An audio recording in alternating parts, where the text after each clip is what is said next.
You look out the window and watch the climate change happen.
The melting of the glaciers is anticipated to cause a 7-meter sea level rise. I'm sure one can do the math, but this scenario paints a bleak future for a country like the Marshall Islands.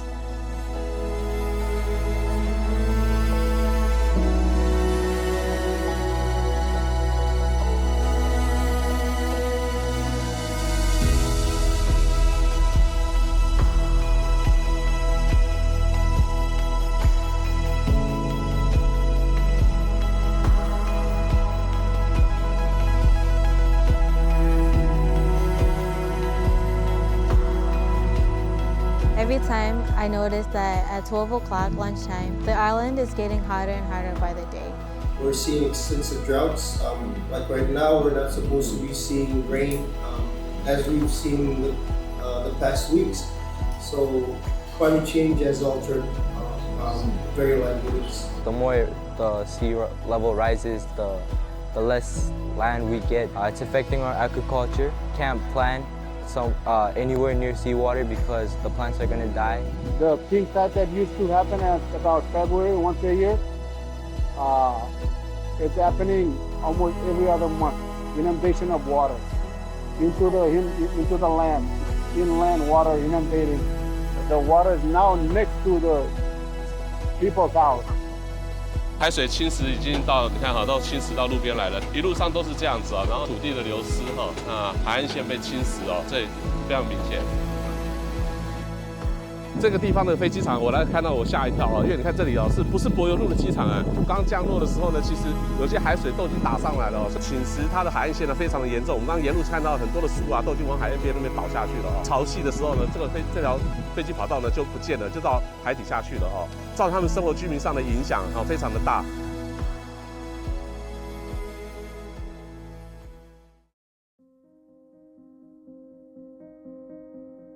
And maybe it's because of climate change, I don't know.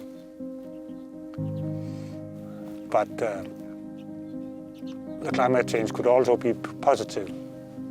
So we could grow another species of vegetables.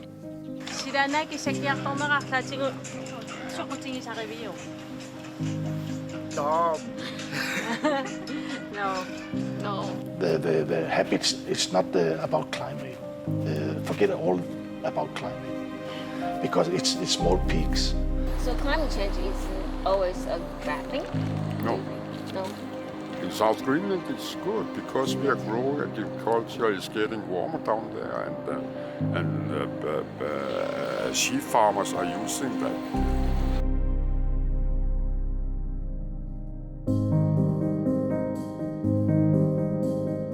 This is good for us. We like that it's getting warmer, and I can see that. I can see why they would want it to be warmer. Some of them said that, not all of them, but I think there was a few where they said it's actually good that it's getting warmer and that they're welcoming some of the changes. But you know, what's good for them is devastating for us. What might seem positive, getting warmer, not being as cold, is actually going to impact our entire livelihoods. I know the position, especially further south or the very south of Greenland, that farmers would claim that the crops are growing faster, they get more to feed the animals with grass and stuff like that. but it seems like it's like peeing in your pants. That it warms for a little while and then it gets cold again. If not, we are able to hunt. That's what we live off. We live off fishing. We live by the ice, with the ice. If it disappears totally, who are we then?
If there is something wrong, we have to move to leave our island. But you know, this is our homeland and we really love it. We can do nothing. Cannot accommodate all the people here, take them over when there is something wrong. The ice are melting and the sea is rising. Here in the Marshall Islands, we are already experiencing the effect of climate change. And we are on the front lines of this global crisis. There's a saying in Marshall is that man without a land is no man. And for anybody just to come and say, why don't you just move to another high mountain land? They have no understanding of who we are as Marshalls. It's not that simple as just leave your land.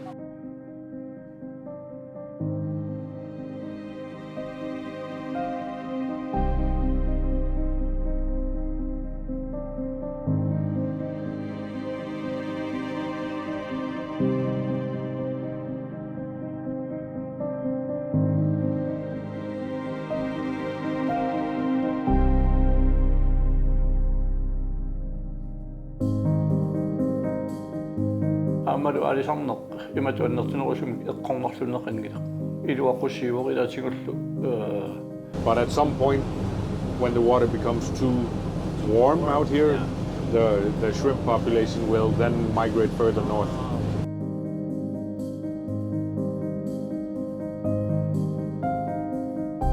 We're noticing a huge amount of significant decline in the fish.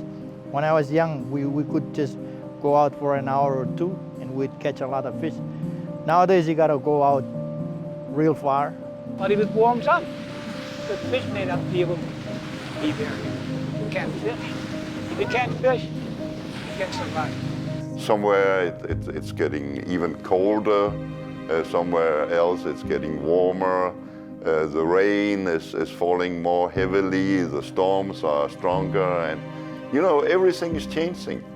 So it's a global phenomena. And I read somewhere recently that the number of sled dogs, for instance, have been diminishing. Like half of the sled dogs the owners had to kill them because they couldn't afford to feed them because they cannot go on the sea ice anymore.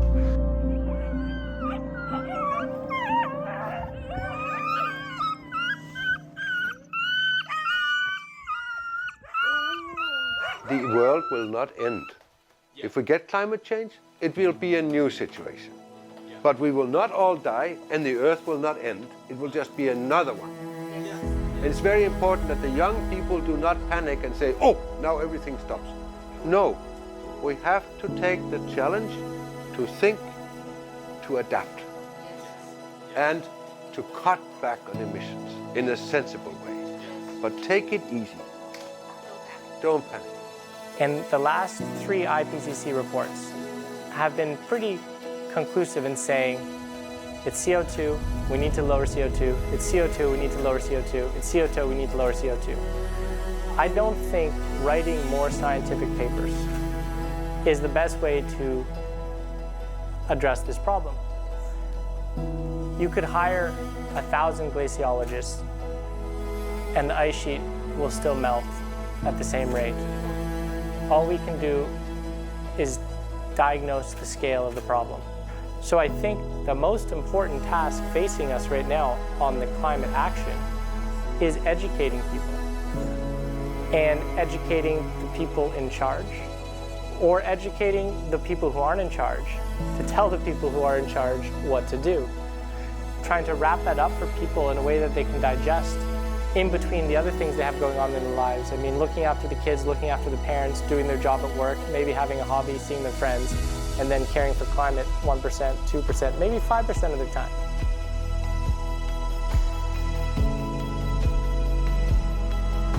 A lot of times when we bring up the concept of climate change, they understand what it is. They know what climate change is, but they don't necessarily understand what causes it. And so there's a lot of misinformation about who causes climate change. And so some of the education we've had to do is to teach people that actually international organizing and international advocacy is necessary for the climate crisis, for the Marshallese people. Generally in all of the countries about the climate change that is happening now. Because after all, climate change is under children's rights. Every child has the right to live in good conditions.